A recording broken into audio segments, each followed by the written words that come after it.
함께 일어나셔서 8장 찬송을 부르시겠습니다.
사랑의 하나님, 부활의 기쁨이 여전한 거룩한 주님의 날, 우리가 주님 앞으로 나왔습니다. 십자가에 달리실 때 보셨던 인간의 잔인함과 악함을, 그리고 제자들의 배신을 부활하신 주님께서는 분명 기억하셨을 텐데도 주님은 모든 이들을 사랑으로 감싸 안아주셨고 용서하여 주셨습니다. 그 고통의 못자국을 보이시면서 평안을 너희에게 주노라 말씀하시는 그 주님의 큰 사랑을 오늘도 기억합니다. 하나님, 한 주간 주님을 의지하지 아니하고 세상의 힘과 권력 바라보며 살았음을 용서하여 주시옵소서. 연약한 이들을 멸시하고 힘없는 이들을 무시하며 더 오르기 위해, 더 얻기 위해 정욕과 욕망의 노예가 되어 정신없이 살았음을 용서하여 주시옵소서. 우리에게 주신 사랑스러운 가족들, 귀한 친구들, 성도들을 아끼고 사랑하지 못하고 도리어 상처를 주고 못되게 행한 것들을 주님 용서하여 주시옵소서. 양보해야 할 때 욕심을 부렸습니다. 배려해야 할 때 먼저 가지려 힘을 썼습니다. 나눠야 할 때 도리어 추한 모습 보였습니다. 주님, 주님의 사랑 드러내지 못하고 빛과 소금의 역할 감당하지 못한 우리를 불쌍히 여겨 주시옵소서. 지금은 하나님과 나만이 아는 죄를 생각하며 묵묵히 참회의 기도를 드립니다. 누가 정죄하리요? 죽으실 뿐 아니라 다시 살아나신 이는 그리스도 예수시니 그는 하나님 우편에 계신 자요 우리를 위하여 간구하시는 자시니라. 누가 우리를 그리스도의 사랑에서 끊으리요? 그러므로 이제 그리스도 예수 안에 있는 자에게 결코 정죄함이 없느니라. 아멘.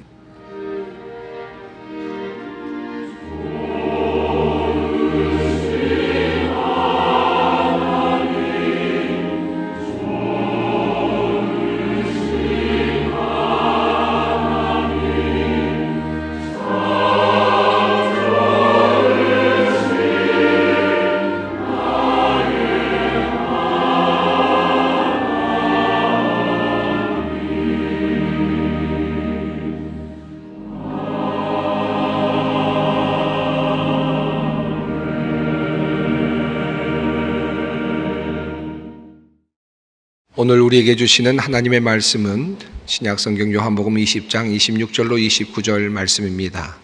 요한복음 20장 26절로 29절 말씀입니다. 이 계시의 말씀을 봉독할 때 다 함께 살아계신 하나님의 음성을 들으실 수 있기를 바랍니다. 여드레를 지나서 제자들이 다시 집 안에 있을 때에 도마도 함께 있고 문들이 닫혔는데 예수께서 오사 가운데 서서 이르시되 너희에게 평강이 있을지어다 하시고 도마에게 이르시되 내 손가락을 이리 내밀어 내 손을 보고 내 손을 내밀어 내 옆구리에 넣어 보라. 그리하여 믿음 없는 자가 되지 말고 믿는 자가 되라.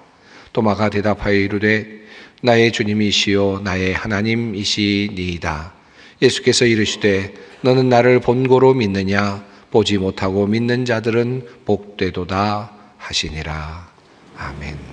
여전히 우리는 지금 부활절기를 보내고 있습니다. 부활절로부터 시작해서 성령 강림절이 오기 전까지 50일의 기간 동안 기독교는 오랫동안 기쁨의 50일로 지켜왔고 부활절기로 그렇게 지내왔습니다. 또한 한편으로 매주일 주일마다 우리는 작은 부활절을 지켜왔습니다. 주일은 주님께서 부활하신 날이죠. 주일마다 우리는 주님의 부활을 항상 찬송하곤 해왔습니다. 그러므로 부활절 노래가 주일마다 불려지는 것은 절대로 어색한 일이 아닐 것입니다. 예수님께서 부활 이후에 어떤 일을 하셨을까요? 그리고 예수님께서는 부활 이후에 어떤 사람을 만나셨을까요? 공관복음과 요한복음이 말하는 내용이 조금 다른 부분들을 말하고 있기 때문에 전체적으로 보려면 종합적으로 살펴볼 필요가 있겠습니다만은 그러나 오늘은 요한복음을 따라서 한번 살펴보려고 합니다. 예수님께서 부활하신 다음에 누구를 만나셨을까? 요한복음 20장 그리고 21장이 그것을 우리에게 알려주고 있습니다. 요한복음 20장에는 세 부류의 사람을 만나셨고 그리고 21장에는 또 다른 한 부류의 사람을 만나셨습니다. 첫 번째로 예수님께서 만나신 사람은 바로 막달라 마리아죠. 그리고 두 번째로 제자들을 만나셨습니다. 그리고 세 번째로 도마를 만나셨습니다. 그리고 요한복음 21장에는 7 제자들을 만나시는데 특별히 베드로를 만나시고 베드로에게 소명을 주시는 장면이 소개되고 있습니다. 이것이 요한복음이 우리에게 말하고 있는 부활하신 주님의 행적이라고 할 수 있습니다. 오늘은 요한복음 20장을 함께 살펴보면서 따라가면서 예수님께서 만나주신 사람들이 어떤 사람이었는지 그리고 그 사람들이 우리에게 주는 의미가 무엇인지 그것을 한번 여러분과 함께 살펴보려고 합니다. 요한복음에 따르면 제일 먼저 부활하신 예수님을 만난 사람은 막달라 마리아였습니다. 요한복음은 다른 복음서들과는 달리 아주 단순하게 이 상황을 이렇게 묘사하고 있습니다. 안식 후 첫날 일찍이 아직 어두울 때에 막달라 마리아가 무덤에 와서 돌이 무덤에서 옮겨진 것을 보고 이렇게 이야기가 시작이 됩니다. 막달라 마리아가 왜 갔는지에 대해서도 별로 말하고 있지 않습니다. 그저 막달라 마리아가 안식 후 첫날 예수님의 무덤이 있던 그곳으로 갔는데 그 돌문이 열려 있는 것을 보았다라는 말로 시작이 됩니다. 놀랐겠지요? 당연히 제자들에게 달려갔습니다. 그리고 제자들에게 이 돌문이, 무덤 문이 열려 있다는 사실을 알렸습니다. 그러자 예수님을 사랑하던 제자, 아마도 요한으로 보입니다마는 예수님의 사랑을 받던 그 제자가 제일 먼저 달려갔습니다. 그리고 뒤따라서 베드로도 함께 달려갔습니다. 무덤에 이른 두 사람은 그 빈 무덤 안으로 들어가게 되죠. 그리고 예수님의 세마포를 발견합니다. 그리고 한 곳에 놓여 있는 예수님의 그 수건도 발견하게 되었습니다. 빈 무덤을 확인하게 된 것입니다. 아, 예수님이 여기에 계시지 않는다라고 하는 것을 확인한 두 사람은 다시 집으로 돌아갔습니다. 자, 그런데 그곳에 한 사람이 남아 있었습니다. 그는 바로 막달라 마리아였죠. 부활하신 예수님께서 누구를 제일 먼저 만나셨을까? 사실은 제일 먼저 만나시려 했다면 어쩌면 제자들을 먼저 만나실 수도 있었을 것 같습니다. 예수님께서 그토록 사랑하셨던 바로 그 제자 요한, 그 빈 무덤을 향해서 달려오고 있는 그 요한을 보시면서 예수님께서 두 팔을 벌리시고 안아주셨을 수도 있을 것 같은데 예수님께서는 그렇게 요한을 맞지 않으셨습니다. 또한 수제자 베드로를 그는 예수님께서 손을 벌리시고 맞아주실 법도 했을 것 같은데 그 베드로도 주님께서는 만나지 않으셨습니다. 예수님께서 부활하신 후에 맨 처음으로 만나주신 사람은 베드로도 아니었고 요한도 아닌 바로 막달라 마리아였습니다. 그는 사실 비천한 여인이었습니다. 성경에 많이 나오지도 않는 그런 사람입니다. 7 귀신이 들렸다가 예수님께서 고쳐주심으로 나음을 입었던 그런 사람입니다. 예수님께 은혜를 입었던 사람입니다. 예수님께서 그를 얼마나 더 깊이 사랑하셨는지 사실은 그런 내용도 성경에는 자세히 나오지는 않습니다. 이렇게 비천한 사람이었음에도 불구하고 부활하신 주님을 처음으로 만나는 영광을 막달라 마리아가 얻게 되었습니다. 그러면 왜 그가 제일 먼저 부활의 주님을 만나게 되었을까요?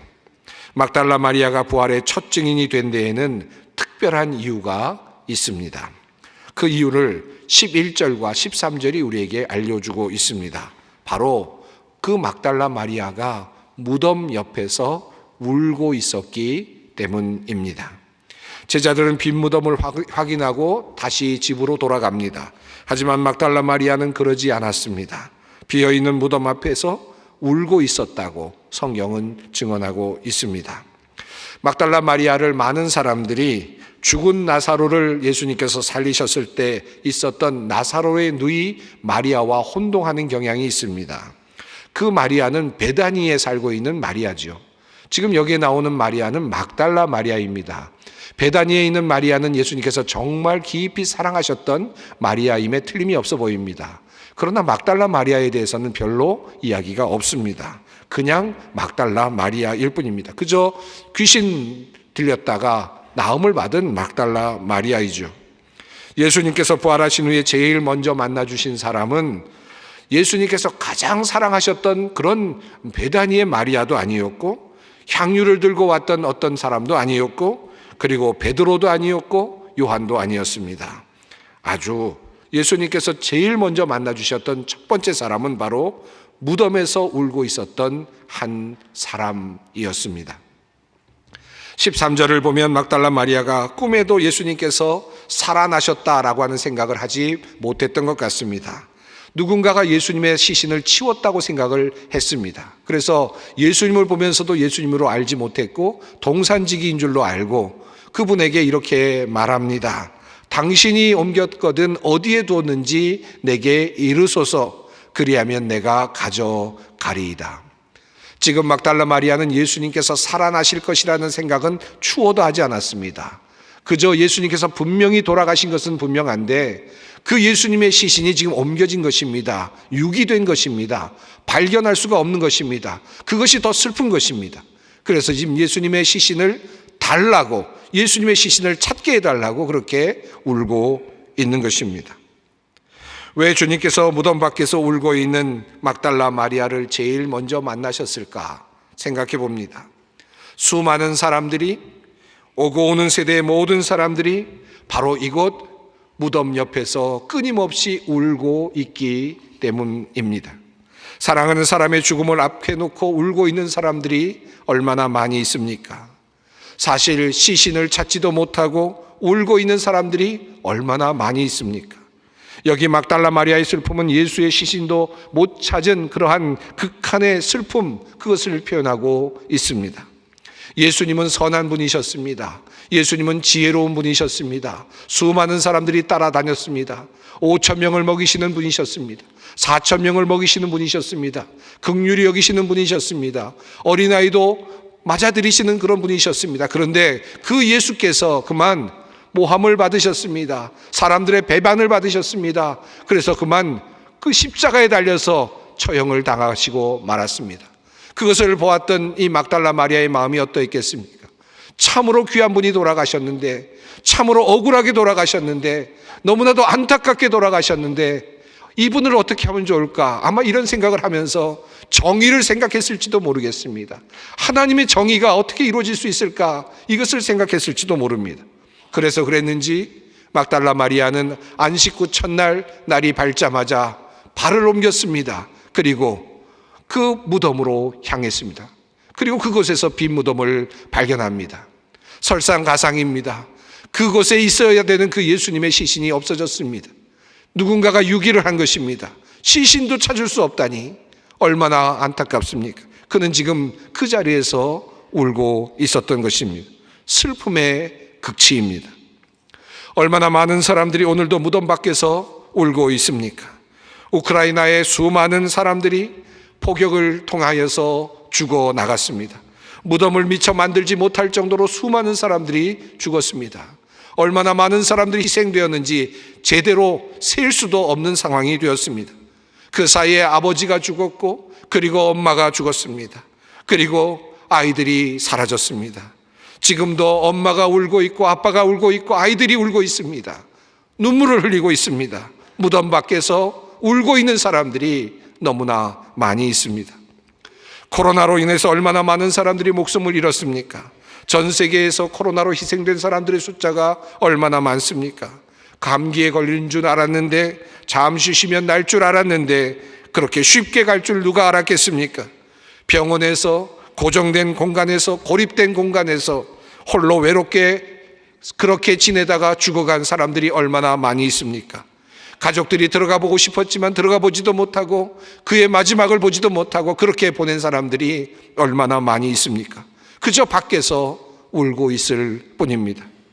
중국에서는 화장할 사람들이 없어서, 화장할 곳이 없어서 길거리에서 화장을 하는 일까지 있었다고 합니다. 그뿐입니까?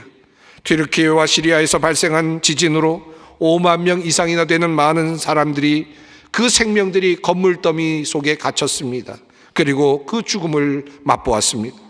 분명 건물더미 아래에 사람이 있는 것을 알고 있는데도 아직도 시신을 수습하지 못하고 그 건물더미 앞에서 울고 있는 사람들이 얼마나 많이 있습니까? 우리들도 마찬가지입니다. 이런저런 사연들이 있죠. 어머님을 잃었고 사랑하는 아버님을 잃었습니다. 아내를 잃었고 남편을 잃었습니다. 자녀를 잃고 눈물을 흘리는 사람들도 많이 있습니다. 얼마나 많은 사연들이 있습니까? 너무 빨리 세상을 떠나서, 너무 일찍 보내서 안타까운 사연이 있고, 너무 황당하게 떠나서 안타까운 사연이 있고, 너무 억울하게 보내서 안타까운 사연이 있고, 그래서 울고 있는 사람들이 얼마나 많이 있습니까? 시신을 찾지 못하고 있는 이 막달라 마리아의 슬픔이 결코 한 사람의 슬픔은 아닙니다. 여러분, 우리가 편안한 듯 앉아있지만 우리들의 사연 속에도 그와 같은 사연들이 충분히 있을 수 있습니다. 이미 여기 앉아있는 분들 중에도 그와 같은 경험을 하고 아직도 눈물을 흘리고 있는 분들이 참으로 많이 있을 것입니다. 그런데 무덤 밖에서 울고 있는 이 사람, 슬픔을 감출 길 없어서 한없이 눈물을 흘리고 있는 바로 그 막달라 마리아에게 부활하신 주님께서 나타나셨습니다. 그리고 그에게 보여지셨습니다. 시신도 못 찾았다며 울고 있었던 마리아에게 부활의 주님은 제일 먼저 나타나신 것입니다. 죽은 나사로가 누워 있었던 무덤이 있었습니다. 주님께서 그 무덤의 돌을 치우라고 명령하셨지요.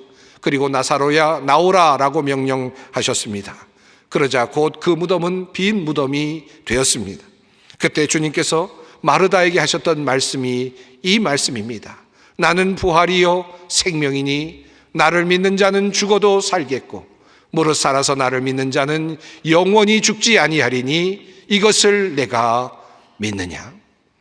오늘도 죽음 앞에서 그리고 무덤 앞에서 울고 있는 사람들, 시신을 찾지 못하여 울고 있는 사람들, 억울해서 울고 있는 사람들, 그들을 제일 먼저 부활하신 주님께서 찾아가셔서 그들에게 말씀하십니다.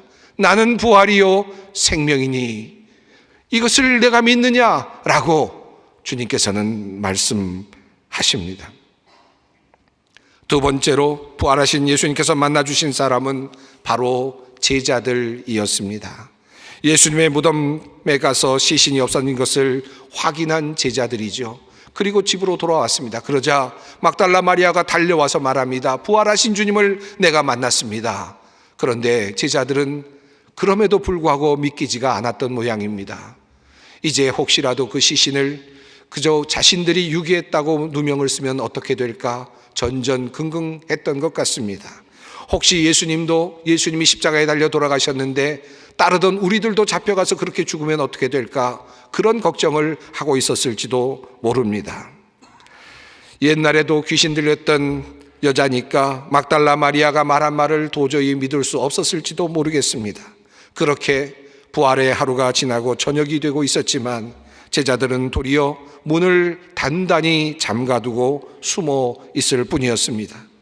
어쩌면 예수님의 시신을 치웠다는 그 누명을 쓰기 싫었을 그런 마음도 느껴집니다. 요한복음은 이러한 제자들의 모습을 이렇게 묘사합니다.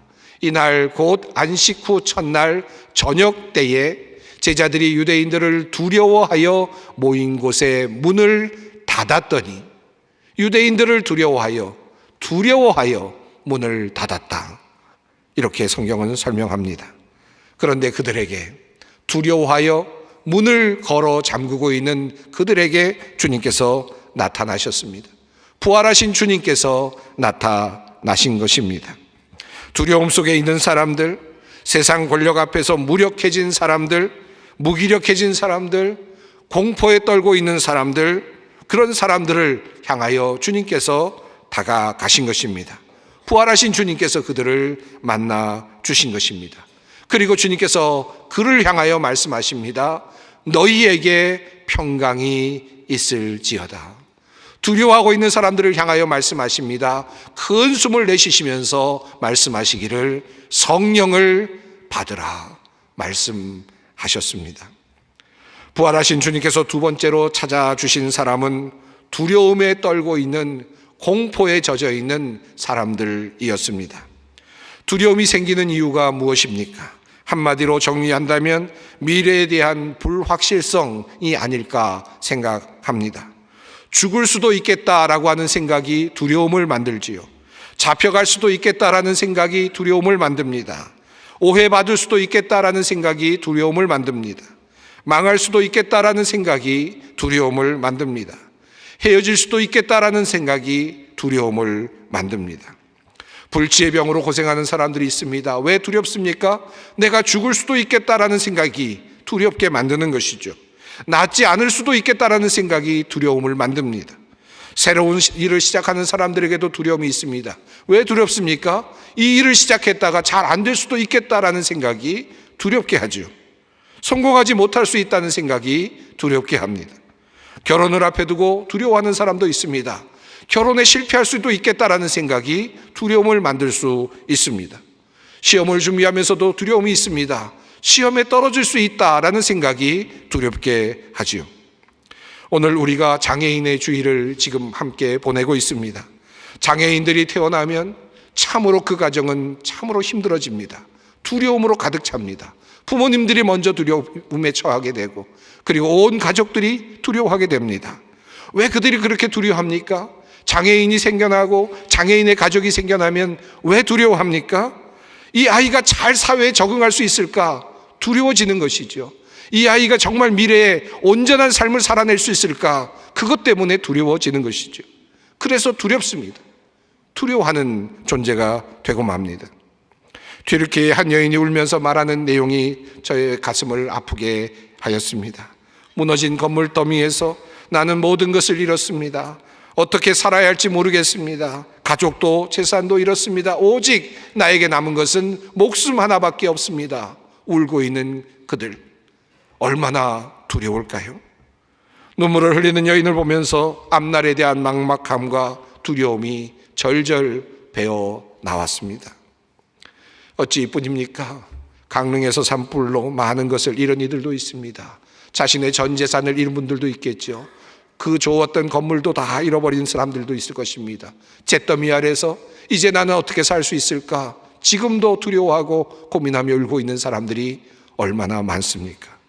전쟁에서 또 지진으로 부모를 잃은 아이들이 두려움 속에서 홀로 울고 있습니다. 그런데 우리 부활하신 주님께서는 이러한 두려움에 벌벌 떨고 있는 그 사람들에게 찾아오셨습니다. 그리고 그들을 위로하시면서 그들에게 말씀하십니다. 평강을 너희에게 주노라. 그리고 그것도 모자라서 주님께서는 보혜사 성령을 주시겠다고 말씀하시면서 성령을 받으라고 그렇게 말씀하여 주셨습니다. 사랑하는 성도 여러분, 두려움에 처해 있습니까? 두렵습니까? 부활하신 주님께서 바로 두려워하는 나에게 제일 먼저 찾아오셨다는 사실, 울고 있는 사람에게 찾아오시고 그리고 두려워하는 사람에게 찾아오셨다는 그 사실을 기쁨으로 받아들이시기 바랍니다. 그 부활하신 주님이 여러분을 지금 찾아오시고 계신 것입니다. 세 번째로 주님께서 만나주신 사람은 도마입니다.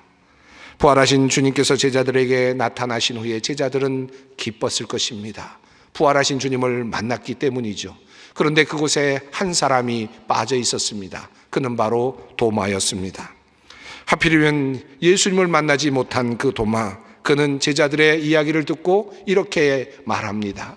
내가 그의 손에 못자국을 보며 내 손가락을 그 못자국에 넣으며 내 손을 그 옆구리에 넣어보지 않고는 믿지 아니하겠노라. 도마는 예수님께서 제자들에게 말씀하실 때 내가 죽임을 당하고 사흘 만에 다시 살아날 것이라고 말씀하실 때 그 말씀을 제자들과 함께 들었을 것입니다. 또 제자들이 함께 부활하신 주님을 만났다고 말했을 때 그는 그것을 분명히 받아들일 수도 있었을 것입니다. 그럼에도 불구하고 그는 믿을 수가 없었습니다. 도마는 믿을 수 없다고 솔직하게 고백합니다. 도마의 마음은 충분히 이해가 가능합니다. 왜냐하면 이것이 우리들 모두의 마음이기 때문입니다. 예수님의 부활의 소식이 전해지고 예수님의 부활이 증거되고 있지만 나는 믿을 수 없다 라고 말하는 이 도마의 고백은, 내가 손을 넣어 만져보지 않고는 믿을 수 없다라고 말하는 이 도마의 고백은 사실 오늘 우리의 고백이기도 합니다. 믿고 싶지요. 그런데 믿어지지 않습니다. 더 가까이 가고 싶지요. 그런데 아직도 가까이 갈 수는 없습니다. 예수님께서는 얼마든지 믿지 못하겠다고 말하고 있는 이 도마를 제외하고 하나님의 일을 하실 수도 있었을 것입니다. 그래, 네가 믿지 못하냐? 그러면 너는 제외하고 다른 믿는 사람들을 중심으로 해서 내가 새로운 제자들을 만들고 그리고 새로운 일을 하리라. 얼마든지 주님께서는 그렇게 하실 수 있었을 것입니다. 그런데 주님께서는 그 예수님께서 부활하신 후에 그 도마 한 사람도 그냥 놓아두지 않으셨습니다. 의심하는 도마에게 찾아오셔서 그리고 그를 더 믿음 있는 용사로 만들어 주십니다. 성경을 보면 막달라 마리아에게 처음 예수님께서 나타나셨을 때 마리아에게 나를 붙들지 말라라고 말씀하시는 장면이 보입니다. 예수님께서는 막달라 마리아에게 접촉하지 말 것을 명령하셨습니다. 그러던 예수님께서 도마에게 나타나셔서는 이렇게 말씀하십니다. 내 손가락을 이리 내밀어 내 손을 보고 내 손을 내밀어 내 옆구리에 넣어보라. 주님께서는 도마에게 나를 만져보라, 나의 상처에 손을 넣어보라고 그렇게 말씀하십니다. 넓은 아량과 사랑 속에서 도마를 다루고 계심을 보게 됩니다. 사도 바울이 주님을 따르는 무리들을 죽일 작정을 하고 다메섹으로 향하고 있었을 때 주님은 부활하신 모습으로 바울을 만나 주셨습니다. 바울은 그 후에 그 일을 회상하면서 고린도 전서 15장에서 이렇게 적고 있습니다. 맨 나중에 만삭이 되지 못하여 난 자 같은 내게도 보이셨느니라. 부활하신 주님은 지금도 성령님을 통하여 우리 주님의 부활을 우리에게 알리시고 그리고 보이시기를 기뻐하십니다. 연약한 믿음을 부족하다 아니하시고 다시 오셔서 확증해 주시고 그리고 또 다시 오셔서 확증해 주십니다. 이것이 은혜입니다. 우리의 믿음은 연약합니다. 하지만 주님은 또 나타나시고 또 오시고 또 하나님 주님의 살아계심을 보여주십니다. 도마에게 나타나시고 부활하신 주님께서는 도마가 믿음 가운데 설 때까지 그와 함께 하셨습니다. 이것이 주님께서 우리에게 베풀어 주시는 큰 은총입니다. 아직도 믿음이 생기지 않습니다. 부활의 믿음이 아직도 부족합니다. 그러나 도마와 같습니다. 그러나 주님께서는 우리에게 다가오십니다. 지금도 다가오실 것입니다. 앞으로도 다가오실 것입니다. 부활하신 그 주님을 주님께서는 증명하실 것입니다. 그리고 주님 말씀하시죠. 보지 아니하고 믿는 자가 복이 있다. 한 가지 기억할 것은 지난주일에도 말씀드렸습니다마는 부활하신 주님께서는 예수님을 적대하고 음모를 꾸며 죽인 그 대제사장들과 서기관들 그리고 그를 죽음으로 내몬 빌라도와 같은 사람을 찾아가지 않으셨다는 것입니다. 얼마든지 그들에게 나타나셔서 하나님 예수님의 살아계심을 다시 보여주고 그들의 혼을 빼어놓고 그들을 후회하게 만들고 절망하게 만들고 복수하실 수도 있었을 것 같은데 주님께서는 그렇게 하지 않으셨습니다. 도리어 주님께서는 성령을 받으라라고 말씀하신 후에 이렇게 말씀하셨습니다. 너희가 누구의 죄든지 사하면 사하여질 것이요 누구의 죄든지 그대로 두면 그대로 있으리라. 주님께서 이미 그 모든 죄인들을 용서하셨음을 말씀하고 있는 것입니다. 도리어 주님께서는 그러한 사람들을 찾아가서 보복하거나 징벌하거나 하지 아니하시고 도리어 무덤에서 울고 있는 사람들, 두려워서 떨고 있는 사람들, 아직도 믿지 못해서 안절부절하고 있는 사람들을 찾아가십니다. 그리고 그들을 다시 세워주십니다. 주님의 그 첫 번째 부활의 사건은 이렇게 우리에게 전해지고 있습니다. 이 일은 바로 2000여 년 전에 일어난 사건입니다. 그때 주님의 부활을 경험했던 사람들은 모두 세상을 떠났습니다. 그들은 죽었지만 주님께서 부활하셨다는 그 믿음, 그 희망 속에서 세상을 떠났을 것입니다. 그들은 이렇게 모두 떠나갔지만 부활하신 주님은 영원히 우리와 함께 하시며 지금도 우리를 이끌어 가십니다. 이것이 우리의 신앙입니다. 지금도 무덤 주위에 울고 있는 여인에게 찾아오시고 지금도 두려움에 떨고 있는 사람에게 찾아오시고 그리고 의심으로 가득 찬 사람에게 찾아오십니다. 주님 말씀하십니다. 어찌하여 울고 있느냐? 너희에게 평강이 있을지어다. 성령을 받으라. 내 손가락을 이리 내밀어 내 손을 보고 내 손을 내밀어 내 옆구리에 넣어보라. 그리하여 믿음 없는 자가 되지 말고 믿는 자가 되라. 사랑하는 성도 여러분, 아직도 울고 계십니까? 아직도 두렵습니까? 아직도 의심이 가십니까?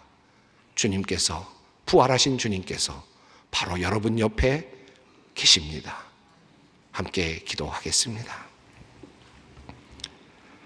부활하셔서 우리들의 산 소망이 되신 하나님, 만일 주님의 부활이 없었다면 우리의 믿음도 헛것이요 그리스도 안에서 우리가 바라는 것이 다만 희생뿐이라면 모든 사람들 가운데서 우리가 가장 불쌍하고 어리석은 사람이 되었을 것입니다. 이 시간 주님의 부활의 현장에서 주님 만나기를 원하는 사람들이 있습니다. 무덤 앞에 있습니다. 문을 잠가두고 그리고 두려움 속에 있습니다. 가득 찬 의심 속에서 주님을 바라봅니다. 부활하신 주님 만나기 원하오니 주님 함께하여 주시옵소서. 부활의 주님 우리에게 오셔서 산 소망을 주시고 우리의 믿음을 강하게 하여 주시옵소서. 다시 일으켜 세우시고 주님을 위해 기쁨으로 일하게 하여 주시옵소서. 우리 주 예수 그리스도의 이름으로 기도드립니다. 아멘. 이제 다 함께 320장 1절과 마지막 절을 부르겠습니다.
영원한 언약의 피를 흘려서 양들의 위대한 목자가 되신 우리 주 예수를 죽은 사람들 가운데서 이끌어내신 평화의 하나님이 여러분을 온갖 좋은 일에 어울리게 다듬질해 주셔서 주님의 뜻을 행하게 해 주시기를 빕니다.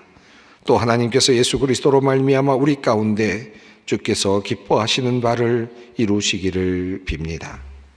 우리 주 예수 그리스도의 은혜와 하나님의 사랑과 성령의 교통하심이 너희 무리와 함께 있을지어다. 아멘.